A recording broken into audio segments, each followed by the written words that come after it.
Seja bem-vindo aos Caminhos da História, este nosso encontro semanal aqui no Porto Canal, para abordar questões em torno da história, do património, enfim, da memória, que é tão importante para o trilhar da nossa atualidade. E por falar em trilhar, em boa verdade, durante este episódio e durante as próximas semanas nós devemos, enfim, designar o nosso caminho não pelos caminhos da história, mas pelos trilhos da história. Isto porque damos hoje início a uma série de 4 episódios, ao longo dos quais vamos acompanhando um raid que foi organizado muito recentemente pela Inatel e pelo Clube Escape Livre, um raid em viaturas todo o terreno, desde a base da Serra da Estrela até Compostela, cruzando os antigos caminhos de Santiago, cruzando santuários, enfim, muita da história, do património, das lendas que vão bordejando os caminhos de Santiago. E hoje vamos então iniciar esse conjunto de episódios. Como é habitual, temos connosco 2 convidados para depois nos auxiliarem a aprofundar um pouco o tema. Temos o Dr. Celestino Lores Rosal, que é o presidente da Fundação do Caminho Português, e temos também o Dr. Luís Celínio, que é o presidente do Clube Escape Livre. Vai ser seguramente uma conversa muito interessante, mas primeiro vamos ver então o primeiro destes 4 episódios. Conto consigo desse lado. Até já.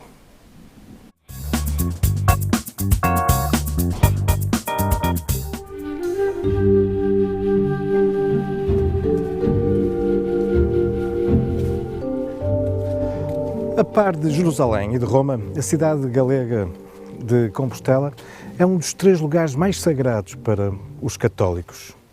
Na base desta fortíssima devoção e dos inúmeros romeiros e peregrinos que ao longo dos séculos demandam essa localidade, encontra-se uma sepultura. Uma das 2 únicas sepulturas de discípulos de Cristo que se encontram na Europa.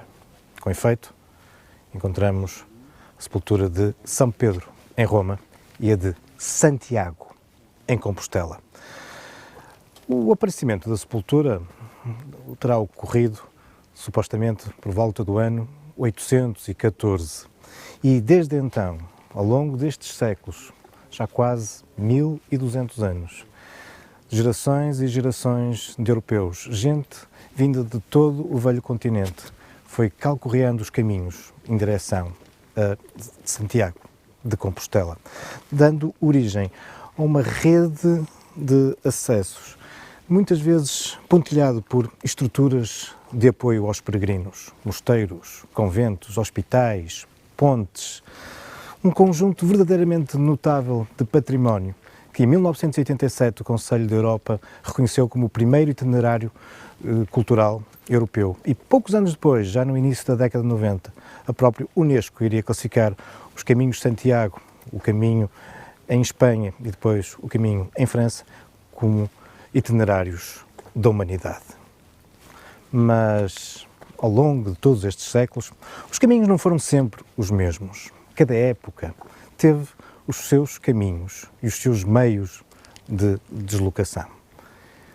Em pleno século XXI, numa altura em que uma grande parte dos romeiros, dos viajantes que se deslocam para Compostela, já não o fazem exclusivamente por motivos religiosos, mas também por autossuperação, por motivos culturais, por desejo de contacto com a natureza. Nos nossos dias, há muitas outras formas de atingir Compostela. Por exemplo, um contacto com o património e com a natureza através dos trilhos que são percorridos pelas viaturas de todo o terreno. E é exatamente isso que a equipa dos Caminhos da História irá fazer durante os próximos dias. Acompanhar um raid promovido pelo Inatel e organizado pelo Clube de Escape Livre, desde Vila Ruiva até Santiago de Compostela. Acompanhe-nos.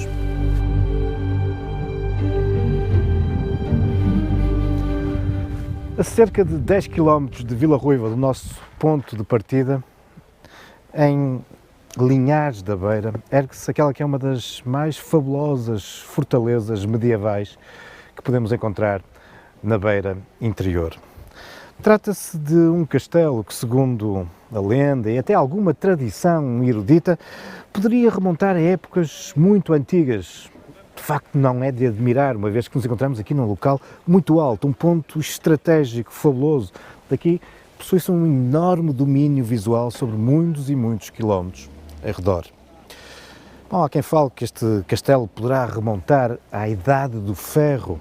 Há também quem defenda que já na época romana ele teria sido aproveitado. E também há uma lenda curiosa que o associa a uma edificação do tempo do domínio muçulmano.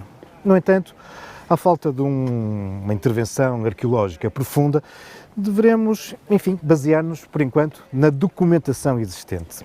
E as primeiras referências documentais a este castelo datam dos finais do século XII, do tempo do nosso segundo rei, Dom Sancho I, e fica na época associado a alguns confrontos interessantes, alguns confrontos militares que nos falam bem da importância estratégica que esta fortaleza tinha, enquanto local de defesa da face setentrional, da face voltada a norte da Serra da Estrela. Era fazia parte de um importante conjunto de fortalezas que aqui protegiam o reino não só das incursões vindas do sul, dos mouros, mas muito especialmente dos ataques do vizinho reino cristão de Leão. Mas dessa fortaleza resta muito pouco, uma vez que seria um castelo românico. E, no entanto, hoje, quando olhamos para este castelo, estamos a ver, enfim, o resultado de uma intervenção profunda, uma transformação profunda que ele irá sofrer cerca de um século depois, já no século XIII, durante o reinado de Dom Dinis. Uma intervenção que faz com que se torne num dos castelos góticos mais imponentes e mais interessantes das Beiras. Mas é aproveitando esta noite, este céu estrelado, que gostaria agora aqui de vos evocar um acontecimento que, segundo a lenda, segundo a tradição, ocorreu há quase 1200 anos atrás, no ano 814, se bem que há algumas versões desta tradição que apontam para o ano 820. Estou a falar da noite em que foi redescoberto na Galiza o corpo, a sepultura do apóstolo Santiago. Conta a tradição que um ermita, um homem que vivia isolado do resto do mundo, em reflexão religiosa, certa noite, olhando para o céu, viu que imensas estrelas se agitavam. Havia mais estrelas do que era suposto existir no firmamento, porque havia como que uma chuva de estrelas. Bom, em boa verdade não era uma chuva, era um verdadeiro fogo de artifício, porque as estrelas subiam da terra para o céu. Curioso, deslocou-se até ao local de onde provinham essas estrelas. Subiu a uma elevação, um planalto, um campo de onde saíam as estrelas. Campo de estrelas, Campus Stella. E nesse campo ele vai perceber que existe uma gruta, uma pequena gruta onde ele entra e depara com não só a saída das estrelas, mas depara também com uma sepultura. E de imediato vai intuir que era a sepultura do apóstolo Tiago, um dos discípulos de Cristo. A sepultura que se sabia existir aqui no Noroeste, mas que se tinha perdido a memória de onde ela se encontrava. A seguir vem o bispo, depois o rei das Astúrias. Todos eles irão atestar que se trata da sepultura perdida, esquecida de Santiago. Finalmente, o próprio Papa irá também reconhecer, no meio de tudo isto, muitos outros milagres e gente a começar a fluir à sepultura de Santiago, dando sim origem aos caminhos de Santiago. Mas como é que a sepultura de Tiago tinha surgido ali? Qual o motivo de se encontrar naquele local? Bom, para vos explicar isso, vamos esperar pelo amanhecer.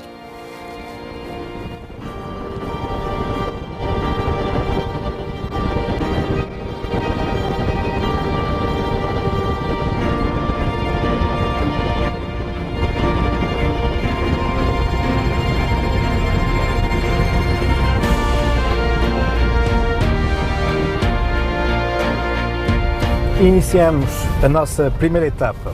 Partimos de Vila Ruiva e vamos em direção a Lamego. E retomo a pergunta que lancei ontem à noite, mas como, porquê se encontrava a sepultura de Santiago naquele planalto, naquele campo de estrelas? Bom, o que a tradição católica nos diz é que após a subida de Cristo aos céus e dando indicação aos seus discípulos que deveriam ir por todo o mundo e espalhar, enfim, os seus ensinamentos, um dos discípulos mais novos de Cristo, Tiago, fica com uma das missões mais difíceis: levar os ideais do cristianismo ao local mais recôndito do Império. Ora, há 2000 anos atrás, os locais mais longínquos do Império, para quem se encontrava na Palestina, era cruzar o mar Mediterrâneo, chegar à Europa, atravessar toda a Europa, passar os Pirineus e entrar na Espanha. E, dentro da Espanha, vir até este cantinho, até este noroeste da península, onde o mundo terminava. Por algum motivo, ainda lá hoje temos, na Galiza, o Cabo Finisterra, o fim do mundo, o fim da Terra. E também não é por acaso que é exatamente aí que se localiza o quilómetro zero dos caminhos de Santiago. Segundo a tradição, Tiago vem para a Península Ibérica. Aqui, o discípulo, transformado agora em apóstolo, irá difundir o cristianismo, irá converter entre os indígenas os primeiros cristãos ibéricos. Mas, entretanto, por volta do ano 40, Cristo surge em Jerusalém, a sua mãe, a Maria, e dá-lhe a indicação de que gostaria que ela viesse até à Ibéria, se encontrasse com Tiago e lhe indicasse que deveria regressar à Palestina. Maria cumpre o pedido do filho, dirige-se para a Península Ibérica e, em Saragoça, nas margens do Ebro, irá transmitir a Tiago esse pedido.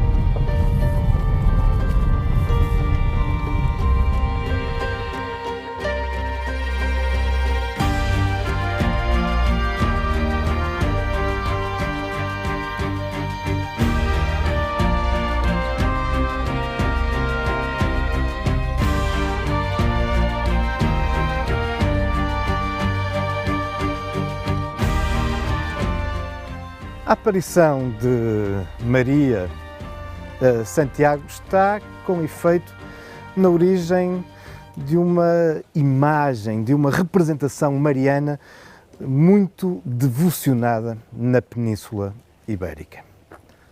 Isto porque, segundo a tradição, Maria surge a Tiago no alto de uma coluna. Ela tinha sido transportada desde Jerusalém por anjos numa nuvem.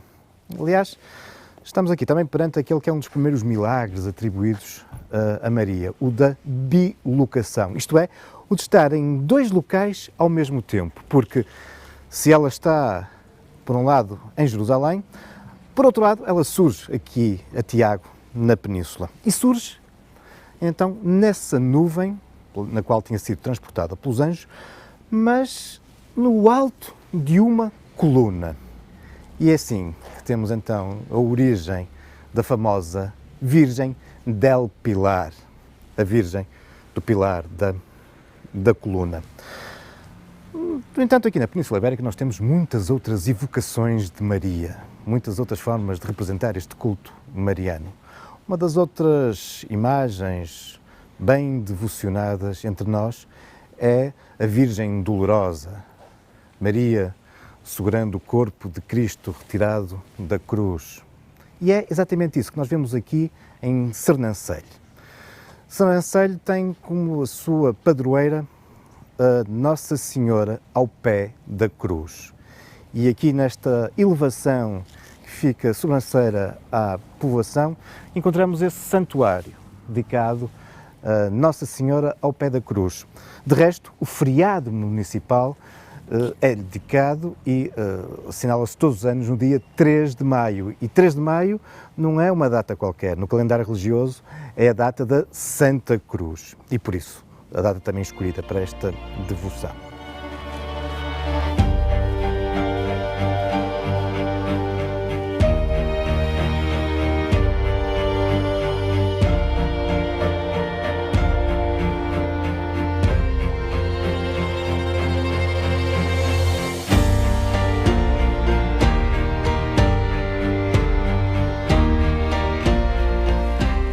Além da capela, este santuário de evocação a Nossa Senhora ao pé da cruz apresenta outros motivos de interesse, nomeadamente uma via sacra, motivos escultóricos, mas de facto aqui o que domina, o que chama a nossa atenção é esta fabulosa paisagem e lá ao fundo a povoação de Sernancelho.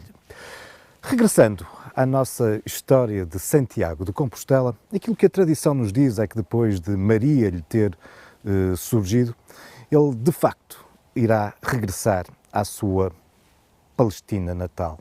Mas aí as coisas não vão correr nada bem. Será acusado de blasfémia, julgado e irá ser condenado à morte e executado. Não é o primeiro dos mártires cristãos, é um dos primeiros. O primeiro mártir cristão é Santo Estevão. E a esse propósito vale a pena irmos visitar uma capela que lhe é dedicada aqui a não muitos quilómetros de distância.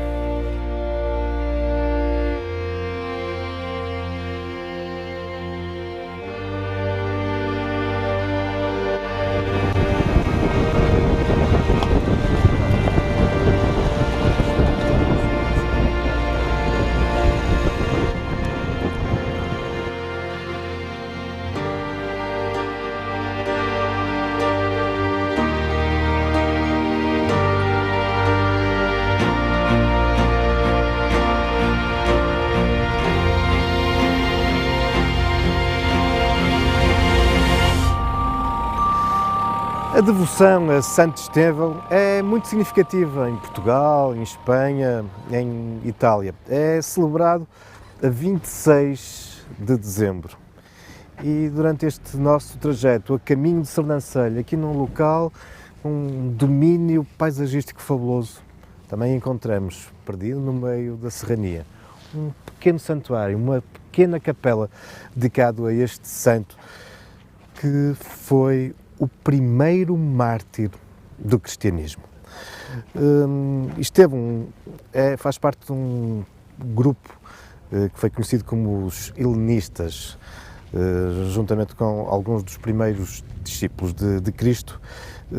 Este grupo, composto por gente com um nome grego e que não tinha problema nenhum de levar a mensagem do cristianismo não só aos judeus, mas também aos gentios, isto é, a gentes de outras etnias e religiões, Santo Estevão acaba por ser acusado de blasfémia, é conduzido ao Sinédrio e é condenado à morte por apedrejamento e será mesmo executado. Uma das testemunhas da sua execução é Paulo de Tarso, posterior São Paulo, mas que nesta altura ainda se evidenciava como um perseguidor dos cristãos. Enfim, a evocação a Santo Estevão, lembrando-nos os primeiros mártires do cristianismo, entre os quais se encontra, obviamente, também Santiago. E por isso faz todo sentido, neste nosso trajeto a caminho de Compostela, evocarmos também Santo Estevão.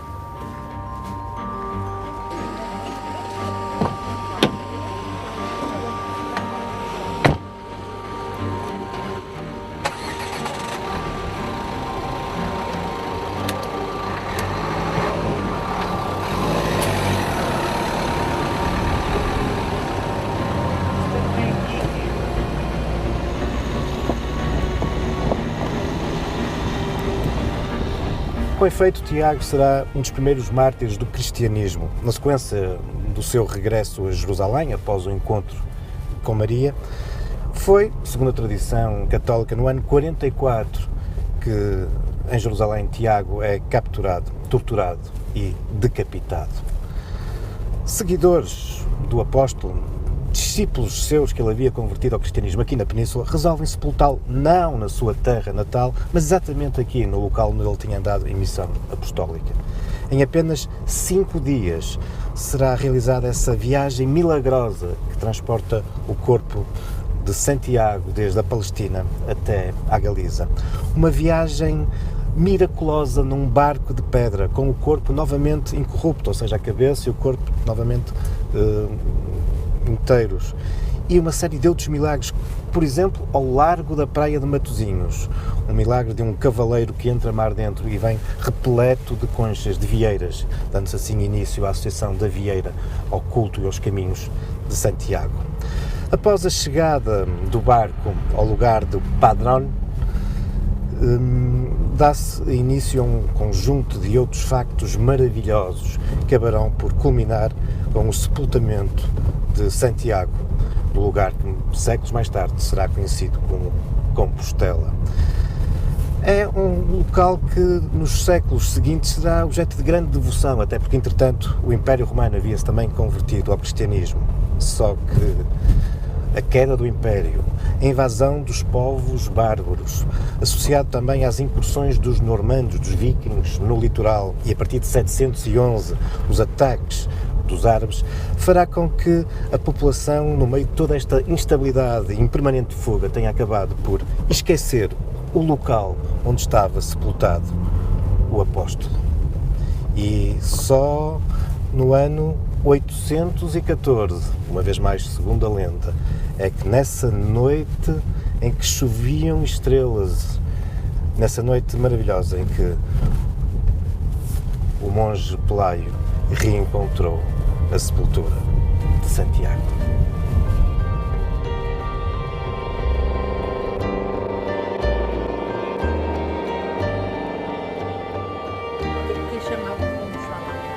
Olha, se quiser o nome de um deles, Manuel de Almeida Vasconcelos de Sobral Carvalho da Maia Soares de Albergaria.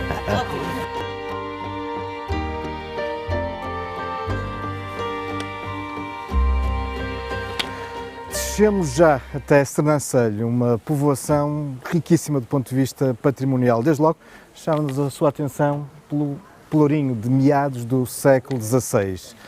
Mas esta é também uma terra que era cruzada pelos peregrinos que rumavam na região em direção a Compostela. E a sua igreja, a Igreja Românica, que data, grosso modo, do tempo das origens da nacionalidade, tem também alguns motivos de interesse relacionados com o culto a Santiago.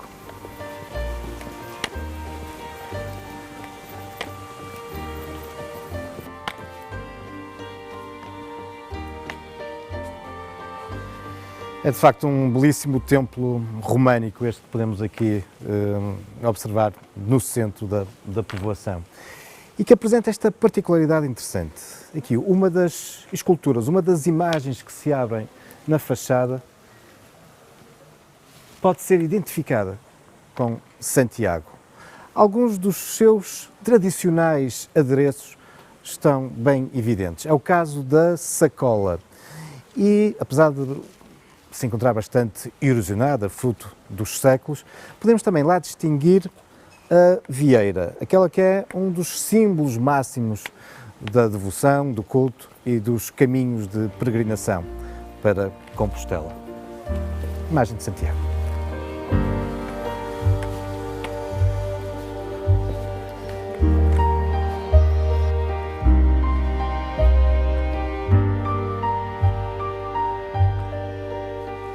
Este é outro dos grandes motivos de interesse desta igreja. As pinturas que é possível aqui observar, pintadas sob fresco, não só aqui nas laterais, mas depois também um aspecto muito interessante, a pintura do próprio arco. Estamos aqui perante a sobrevivência de um tipo de decoração que marcou o interior das nossas igrejas durante séculos. No entanto, a partir principalmente do século XVII e depois no XVIII, as igrejas irão ser inundadas pelas talhas, pela talha dourada. Tem muito a ver depois com a estética barroca. E grande parte das primitivas pinturas desapareceram do interior das nossas igrejas, fazendo com que muitas vezes, quando visitamos uma igreja gótica ou românica, como é este caso, tínhamos a sensação de que são algo nuas, frias, mas não era isso que existia e que caracterizava na sua origem estas igrejas, porque elas eram pintadas, profusamente pintadas por vezes, como felizmente nos comprova este belíssimo templo.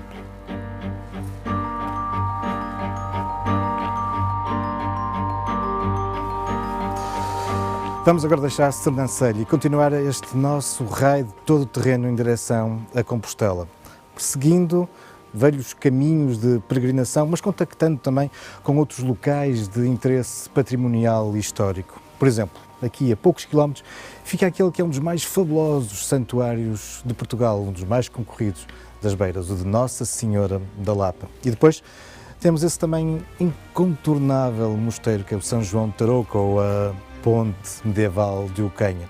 Mas isso são já outros factos, quiçá outras lendas, seguramente outros caminhos da história rumo a Santiago.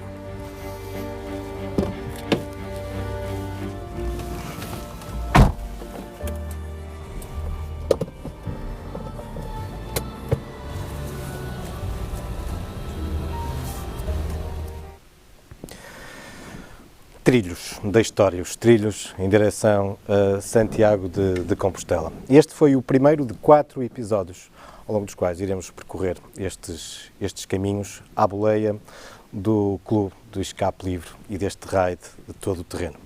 Como vos disse, temos também, como é habitual, 2 convidados. O Dr. Luís Celínio, advogado há já mais de 20 anos, mas está aqui numa outra condição. Ele é o presidente do Clube de Escape Livre, a instituição que organizou este raid, com um longo currículo e experiência nestas andanças. Temos também o Dr. Celestino Loures Rosal, o presidente da Fundação do Caminho Português, responsável também por aquele que é um dos primeiros e dos mais históricos albergues do Caminho Português, o de Pontevedra.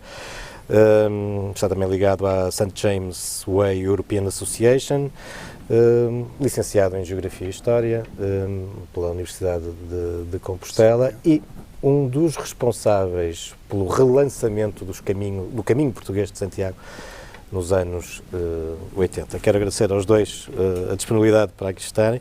Começava, perdoando-me o Dr. Celestino, porque vem mais longe, mas eu gostava de começar pelo Dr. Luís Celínio e perguntar-lhe como é que surgiu, no âmbito do Clube Escape Livre, como é que surgiu esta ideia de fazer os trilhos do todo terreno dos Caminhos de Santiago. Ainda por cima, eu sei que esta não foi a primeira vez, mas gostava que me contasse essa história. De uma forma natural, mas antes permita que dê os parabéns a si e a toda a sua equipa, que já começaram a dar uma ideia extraordinária desta peregrinação pelos trilhos de Santiago. Vamos ver os próximos episódios, que são bem mais... Tenho a certeza que sim. Tenho a certeza que sim.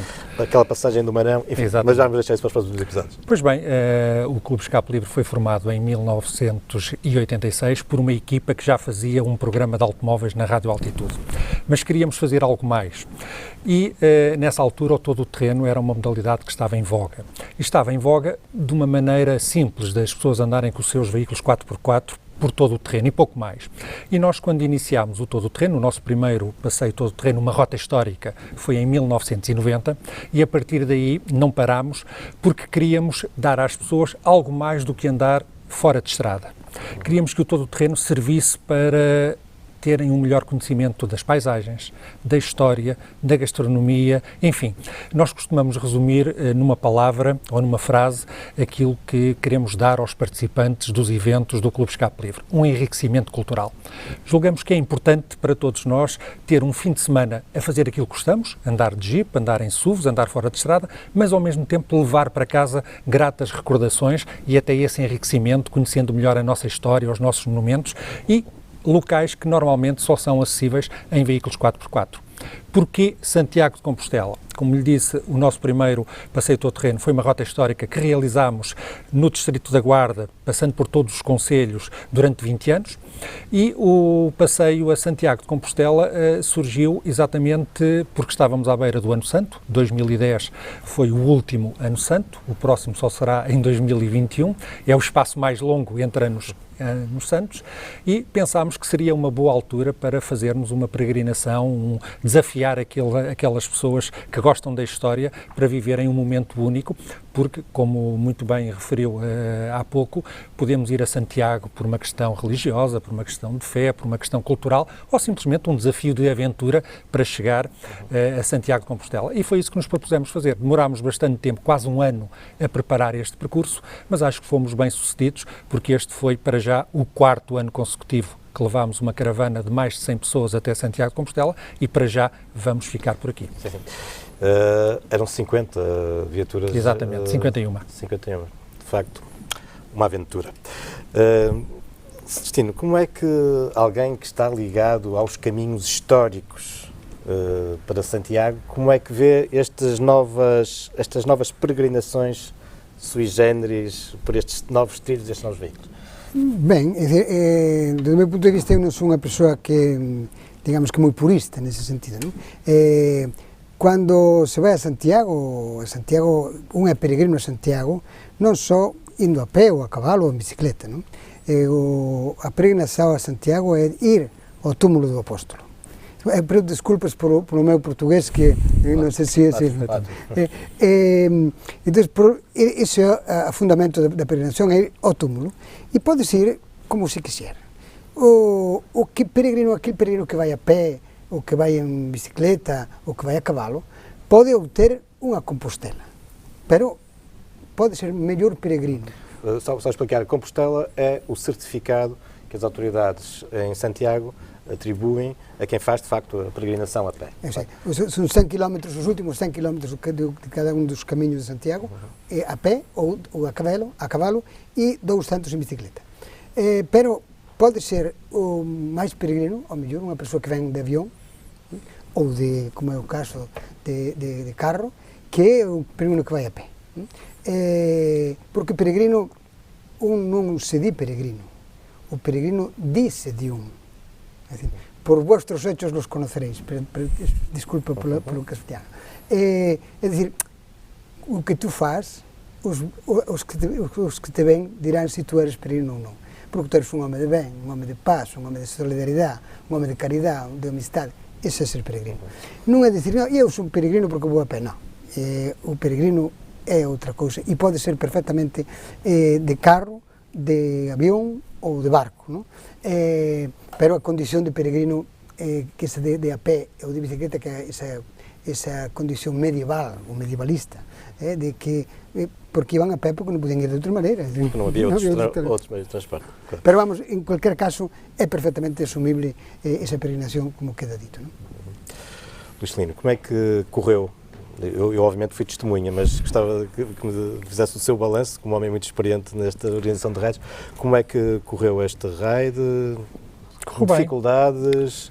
Correu bem porque tivemos também a ajuda de Santiago e de São Pedro. Eu costumo dizer que São Pedro é sócio honorário do Clube Escape Livre e São Pedro desta vez deu-nos muita chuva antes do passeio e depois proporcionou-nos 5 dias e depois também e deixou-nos 5 dias ali no meio para irmos até Santiago, usufruirmos em pleno da natureza, termos paisagens magníficas, um convívio extraordinário e portanto não podia ter sido melhor. Aliás, um bom todo-terreno é na verdade poder chover nas vésperas e podermos ter sol durante o percurso para não termos pó e podermos usufruir mais do convívio entre todos. Portanto, acho que correu bem. Depois também tivemos... Mas se percebe que houve, como já há pouco dizia, houve todo um trabalho de preparação que permitiu que as coisas corressem bem, não é? Sim, isso é importante. Naturalmente, nós queremos que as pessoas venham passar um fim de semana connosco, seja um fim de semana normal, seja um fim de semana alargado como este, mas que não tenham outras preocupações que não seja atingir o seu objetivo, neste caso Santiago de Compostela, visitando, conhecendo, comendo, convivendo, sem outras preocupações e nós acautelamos isso. Por outro lado,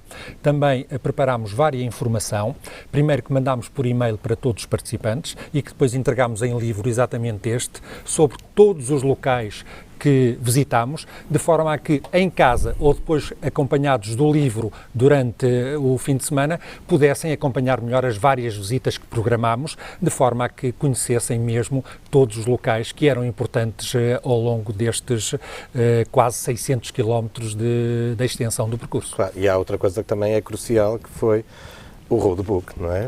A Sem distribuição dúvida. O roadbook é importante por um motivo. Há muitos clubes que não fazem o passeio através de roadbook, mas para nós é essencial para que cada pessoa seja autónoma e conduza o seu passeio da melhor forma. Vamos só para quem não percebe o que é o roadbook, se pudesse explicar só um segundinho. O roadbook é exatamente um caderno onde nós desenhamos todos os cruzamentos, damos todos os quilómetros e damos informações complementares sobre os locais que estão a ser percorridos. Claro, ninguém se perde, a não ser a equipa do Caminhos da História, mas isso é outra história.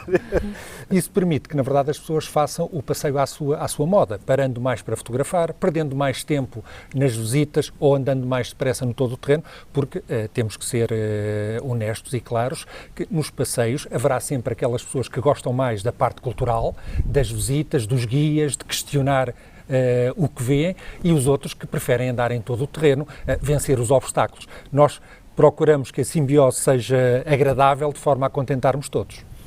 Sim. Celestino, que grande caminho este ao longo destes 20 anos. Isto de que o Celestino foi é uma das grandes testemunhas e também um dos responsáveis. Isto é, que grande caminho no sentido em que, quando chegamos ali ao final dos anos 70, o caminho português estava praticamente esquecido. Como é que foi essa redescoberta do caminho, contada na primeira pessoa? Sim, bueno, e não é mérito nenhum, eu simplesmente eu estava ali nesse momento e estava, como agora é o caso desta peregrinação tão famosa que estão a fazer, que eu só quisiera apuntar uma questão a isto dos carros, e é que máis vocês fan ben, porque non van por aqueles camiños propiamente onde van os peregrinos. Claro que non. E entón, iso que eu se observei no vídeo, e iso é importante, porque a veces o peregrino precisamente quere ir fora dos carros, non? Do Alcatraz, entón, claro, se invadimos o camiño cos carros, pois estamos nunha contradición, e nada máis que era ese apunte. Entón, nós no ano 93, que cando nace a asociación, nace a primeira peregrinación despois de todo ese estudio que se fai para chegar e recuperar o camiño portugués, o relanzamento do camiño portugués, bueno, eu era, tiña na lembranza da miña adolescencia, cando tiña 14 anos, unha peregrinación que é justamente no ano 65, que é a data do seu nascimento. Do meu nascimento. E eu teño aqui a miña medalla do ano 95, né? Que ademais a padroeira do ano santo era a Virxen Peregrina, que é de Pontevedra, e ese ano eu tiña 14 anos, e naquela altura estaba en España, había un régimen dictatorial, e estaban, pois, como as xuventudes, ali había frente de xuventudes, e debía haber ali outro Celestino, en Pontevedra e na Galiza, e outro Joel, né, que estaban así a falar dos camiños, porque procuraron facer unha peregrinación desde Portugal. E eu non sei exactamente, eu sei que estaba, porque teño unhas fotos onde aparece a porta de Valença, pero acho que debemos salir de camiña, máis ou menos. Non sei. Celestino, mas deixa-me só interromper-te, só para recordar às pessoas que durante todo o século XIX e uma boa parte do século XX, o caminho português estava abandonado. Nós sabemos pela documentação histórica que na Idade Média e pelo menos até o século XVIII havia bastantes peregrinos que faziam o caminho portugués, mas despois desapareceu. Desapareceu, sí, pois por unha cuestión histórica e unha cuestión de política, social, enfim, unha serie de circunstancias que fixeron que o camiño desaparecese. Pero desapareceu da memoria colectiva, non quen coñecía. Os regimes ditatoriais que falaste também contribuíram para isso, efectivamente. É dicir, que cortaron com as fronteiras. E entonces, bueno, nós aí nesa altura, e cando se fai esta peregrinación, queda esquecido.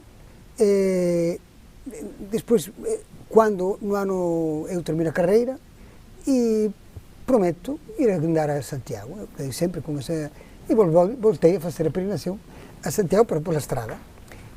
Despois, no ano 91, eu entro a formar parte da política de Pontevedra, e digo, bueno, hai que poñer o camiño portugués. Ninguén acreditaba que era do camiño portugués. Cando alguén preguntaba en Pontevedra, xa non digo no Porto, que non acreditaban, non había tal camiño. Entonces, bueno, iso surxe comigo, pero ao mesmo tempo que eu, hai outra xente que tamén, digamos que vamos chamar así en términos, unha revolución, non? Dentro dos ambientes culturais e religiosos. Estamos a falar anos 80? De 80 e 90, entre 80 e 90. Había comenzado no Camiño Francés no ano 68, coas asociacións dos camiños en Jaca, o padre o Elías Baliña, que era o cura do Cebreiro, en fin, todo eso, o propio Fraga Iribarne, cando era ministro de turismo da época franquista, ele promocionou o Camiño de Santiago, o Camiño Francés, e cando veio para a Galicia, no 93, fixo o gran Xacobedo, no ano 93, ele estaba xa de presidente da Galicia. Portanto, foi un dos grandes precursores dos Camiños de Santiago. Bueno, pois, no ano 90 no ano 75, eu volto a facer a peregrinación e no ano 91 poño na política e no 93 creamos a asociación, aproveitando tamén o ano santo compostelano do 93 e sorprendentemente a xente gustou e empezamos a facer a peregrinación en Tui pois 50 persoas e cando chegamos por etapas, íbamos tamén así por etapas, fomos cada fin de semana, saímos o 13 de marzo do 93 e chegamos a Santiago o 17 de maio do 93. E cando chegamos ali unha tarde de sábado, Día das Letras Galegas, chegamos 400. E curiosamente, non me querían dar a Compostela. É dicir, o responsável dixo, non, isto do camiño por etapas, isto é un invento que non é, isto non vale, isto non pode ser, isto non pode ser. E eu... Mas é interessante porque no término há esse problema de não quererem dar a Compostela, e no início, na tua primeira peregrinação, também aqui na Catedral do Porto, não te queriam carimbar o... Foi depois, posteriormente, no ano 96, quando eu fago a primeira peregrinação com o meu filho daqui deste do Porto, porque tamén meu fillo prometera ao terminar a carreira facer o camiño de Santiago, e dixo, tens que facer o camiño portugués, xa que eu estou nesto. E fixemos os dous, unha experiencia inesquecible, e además que eu suxiro a todos os pais, non? Que teñen un fillo e que fagan, porque é unha experiencia maravillosa, non? Tanto pola partilla que se fai entre o fillo e o pai, que é unha unión. E se fixemos seguido, non é por etapa. Non por etapa. E curiosamente, cando chegamos a Catedral, saímos da sede do Porto, coa nosa credencial, chegamos ali, senón, que isto se carimba. Pero non carimba aquí. Non, isto non há carimbo para isto. Non acreditaba. Importa explicar, para quem não está menos familiarizado com os caminhos de Santiago, que o carimbo que se está aqui a falar na credencial, a credencial é um documento que o peregrino transporta consigo, que vai carimbando ao longo do trajeto para atestar que passou por aqueles locais e que fez aquele número de quilómetros. E, portanto, com essas dificuldades à partida na sede do Porto, com essas dificuldades que encontrávamos também nos anos 90, à chegada à Compostela, é de facto impressionante hoje vermos os números do caminho português. Não sei se poderás falar sobre os números do caminho português. Eu não posso mais que estar satisfeito, não? É dicir que sou moi satisfeito, ademais eu non teño máis que gratitado para o Camiño de Santiago, porque a mí non me deu máis que satisfaccións.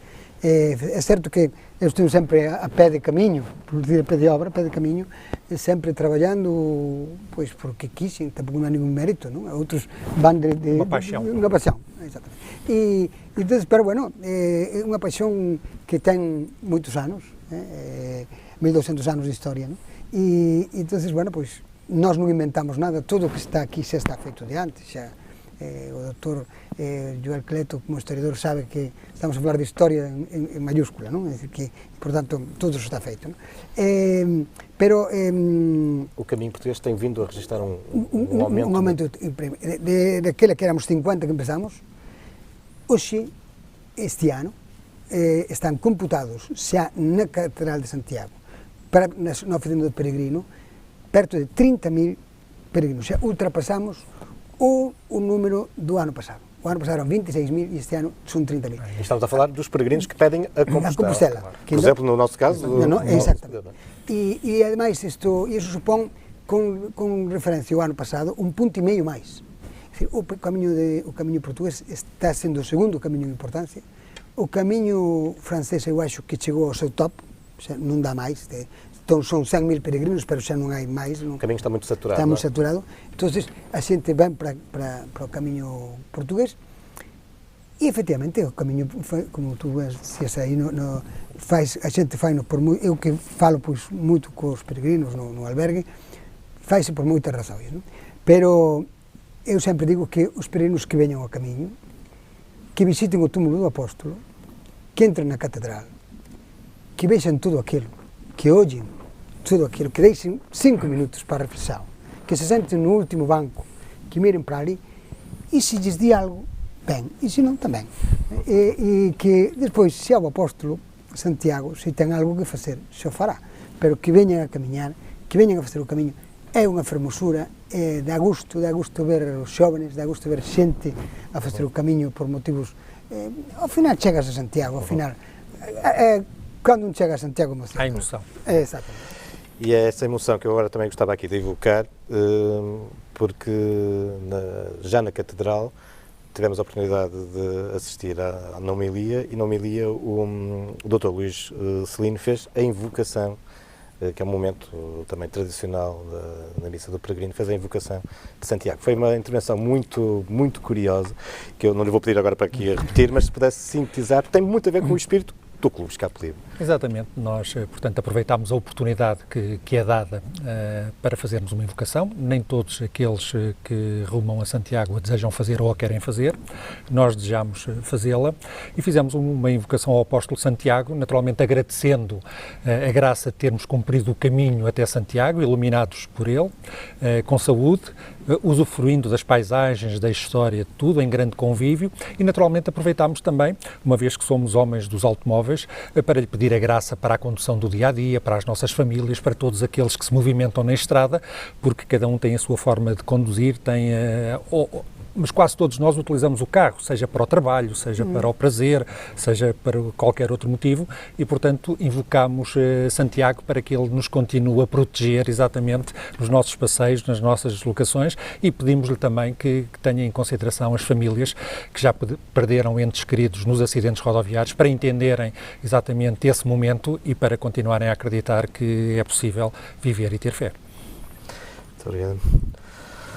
Celestino, estamos sim, mesmo em cima, só quero rematar sim. com o que digo, porque eu faz uns anos, no ano 2007, eu tive um infarto e eu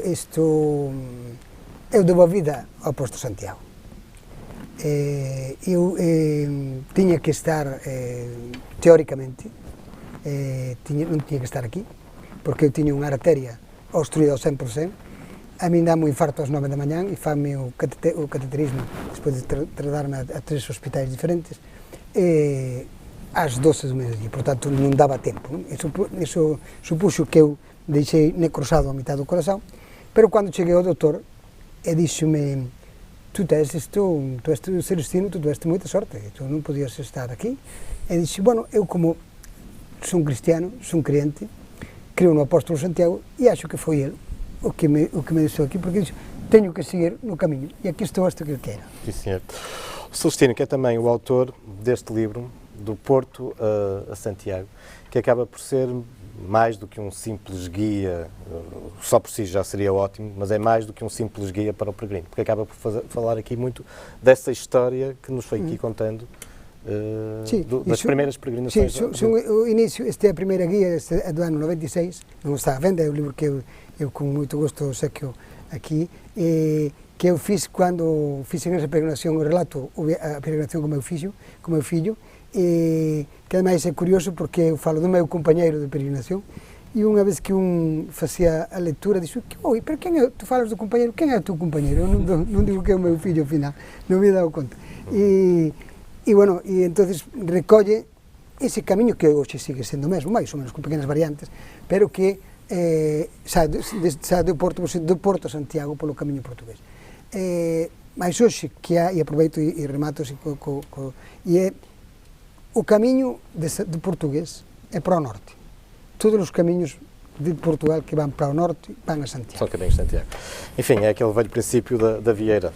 Todas as estrias conduzem para o mesmo ponto, neste caso, para Compostela. Obrigado, Celestino. Só para terminar, próximas iniciativas do Clube Escape Livre. Bom, o Clube Escape Livre não organiza muitos eventos por ano, exatamente por causa destas características e por todos nós, apesar desta paixão pelo todo-terreno e pelos automóveis, termos as nossas vidas profissionais. Mas fazemos 4, 5 passeios onde a tónica é sempre esta que já aqui referi. Mas neste momento não será para o ano, garantidamente, mas quem sabe em 2015 ou 2016 há um projeto que já está a ser preparado, que gostaríamos imenso de concretizar, porque acho que tem toda a mais-valia para isso, que é exatamente baseado no livro do Prémio Nobel português José Saramago, exatamente A Viagem do Elefante. A Viagem do Elefante. E, portanto, se a concretizarmos, ou quando a concretizarmos, certamente que seria um grande orgulho para nós ter o Joel Cleto a acompanhar-nos. Muito obrigado, fica prometido. Sim, senhor. Bom, O tempo, como é habitual neste nosso programa, voa. Haveria aqui muito mais para dizer. O Celestino confidenciou-me que está a preparar um recorde para o Guinness, falar 48 horas seguidas sobre os caminhos de Santiago sem repetir o tema, mas ficará, obviamente, para outra altura. Quero agradecer a todos a vossa presença e deixo-vos aí com imagens do próximo episódio. Até para a semana. Boa história.